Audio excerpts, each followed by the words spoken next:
आज इस वीडियो के अंदर मैं आपके साथ कंपेयर करने वाला हूं quant small cap fund direct growth versus Nippon India small cap fund direct growth के बारे में कि दोनों में कौन सा म्यूचुअल फंड के अंदर आपको इन्वेस्ट करना चाहिए ताकि आपको इन फ्यूचर आपको रिटर्न अच्छा देखने को मिले। तो टोटल मैं यहाँ पे कंपेरिजन करने वाला हूँ सभी के बेसिस पे, तो इस वीडियो को लास्ट तक जरूर देखिएगा। सबसे पहले हम लोग बात करते हैं quant small cap fund direct growth. ये एक इक्विटी म्यूचुअल फंड है जो कि स्मॉल कैप के अंदर आता है और ये एक 4 स्टार रेटिंग म्यूचुअल फंड है। वहीं पे Nippon India small cap fund की बात करते हैं, ये भी इक्विटी म्यूचुअल फंड है, स्मॉल कैप के अंदर आता है, ये भी 4 स्टार रेटिंग म्यूचुअल फंड है। यानी कि पहला कंपेरिजन हम लोगों ने देखा तो दोनों में सेम है, किसी प्रकार का अंतर नहीं देखने को मिल रहा है। एक साल के रिटर्न की ओर बात करते हैं तो एक साल का जो quant small cap fund direct growth का रिटर्न है वो 66.3 और Nippon India small cap fund का 54.1। ये तो एक साल का रिटर्न रहा। 3 साल के रिटर्न के ऊपर बात करते हैं तो 3 साल में क्वांट स्मॉल कैप फंड का 35 और Nippon India small cap fund का 33। और अगर 5 साल की बात करते हैं तो 5 साल में भी quant small cap fund direct growth 41.4 और निप्पॉन इंडिया 31.8। यानी कि रिटर्न के बेसिस पे देखा जाए तो एक साल से लेकर के 5 साल यानी कि शॉर्ट टर्म से लेकर के लॉन्ग टर्म में जो बाजी मार रहा है वो क्वांट स्मॉल कैप फंड मार रहा है। तो पहला जो सबसे बड़ा हमें रीजन देखने को मिला रिटर्न पे, तो रिटर्न पे जो नंबर 1 पोजीशन हासिल कर रहा है वो क्वांट स्मॉल कैप फंड कर रहा है। अब हम लोग इसकी फंड डिटेल्स के ऊपर देखते हैं तो दोनों के रिस्क की बात करते हैं तो दोनों म्यूचुअल फंड काफी हाई रिस्क म्यूचुअल फंड है। Minimum SIP amount quant small cap fund के अंदर 1000 रुपया लगा सकते हैं और Nippon India small cap fund direct growth के अंदर 100 रुपया का लगा सकते हैं। तो इस पर भी आप कंपेरिजन नहीं कर सकते हैं क्योंकि एसआईपी अमाउंट बड़ी चीज नहीं होती है। एक्सपेंस रेशियो की बात करते हैं तो expense ratio quant small fund का 0.67 है और Nippon India small cap fund direct growth का 0.67 है। यानी कि यहाँ से फिर से 1 पॉइंट हासिल कर रहा है quant small cap fund expense ratio के बेसिस पे। पहला तो रिटर्न बेसिस पे क्वांट स्मॉल कैप 1 पॉइंट हासिल किया था और दूसरा जो अभी इसने एक्सपेंस रेशियो पे एक और पॉइंट हासिल कर लिया है। यानी कि अभी जो मुकाबला है वो 2-0 का मुकाबला चल रहा है जिसमें quant small cap fund winner की ओर बढ़ रहा है। एनएबी की बात करते हैं तो क्वांट स्मॉल कैप फंड का जो एनएबी है 270 रुपया, निप्पॉन इंडिया स्मॉल कैप का 173 रुपया। एनएबी के बेसिस पे भी हम लोग इसमें कंपेरिजन नहीं कर सकते हैं। फंड स्टार्ट पे भी बेसिक में ये हम लोग कंपेरिजन नहीं करेंगे, लेकिन देख लेते हैं कौन सा फंड पुराना है।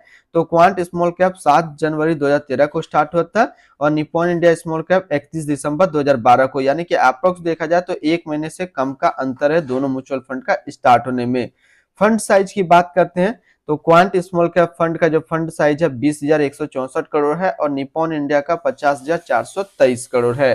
तो यहाँ से यदि फंड साइज के बेसिस पे हम लोग कंपेरिजन करें तो 1 पॉइंट जो है यहाँ पे Nippon India small cap fund direct growth को मिलता है। यानी कि अब जो मुकाबला हो गया वो 2-1 का मुकाबला चल रहा है।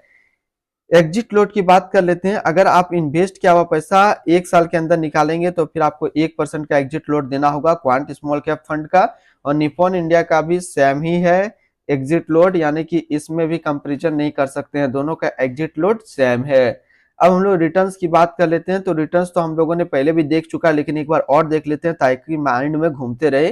तो क्वांट स्मॉल कैप फंड का जो 1 साल का रिटर्न है 66.3, 3 साल में 35, 5 साल में 41.4।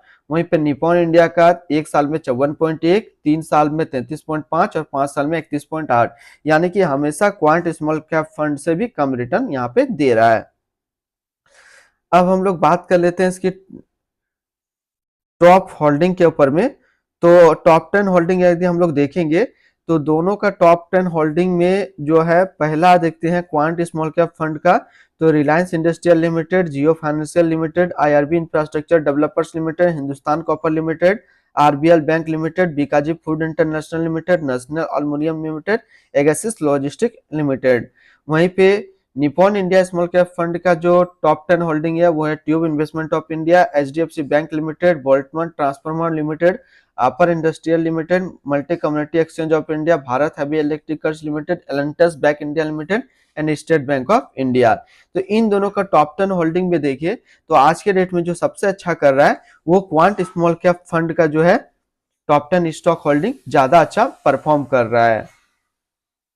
फंड मैनेजर की बात कर लेते हैं तो क्वांट स्मॉल कैप का फंड मैनेजर है संजीव शर्मा, वहीं पे निप्पॉन इंडिया का समीर रिच। दोनों का एक्सपीरियंस की बात कर लेते हैं तो क्वांट स्मॉल कैप फंड का जो फंड मैनेजर है उसका एक्सपीरियंस जो है 17 साल का है, 13 साल का फाइनेंशियल मार्केट पे है, ज्यादा एक्सपीरियंस है। वहीं पे Nippon India small cap fund का जो फंड मैनेजर का एक्सपीरियंस है, ये पहले Hinduja finance, image research and एबिकॉन रिसर्च पे फाइनेंस कर चुका है। बात कर रहे हैं हम लोग इसकी। अब अब तो ऐसा कुछ नहीं लग रहा है कि बचा हुआ है। तो यहां से सारा कंपैरिजन करने के बाद यदि आपको दो म्यूचुअल फंड्स में कंपैरिजन करना हो, क्वांट स्मॉल कैप फंड और Nippon India small cap fund के अंदर, तो जो विनर है वो है quant small cap fund direct growth, क्योंकि सभी बेसिस पे ये अदर म्यूचुअल फंड से निपॉन इंडिया स्मॉल कैप से आगे निकल रहा है।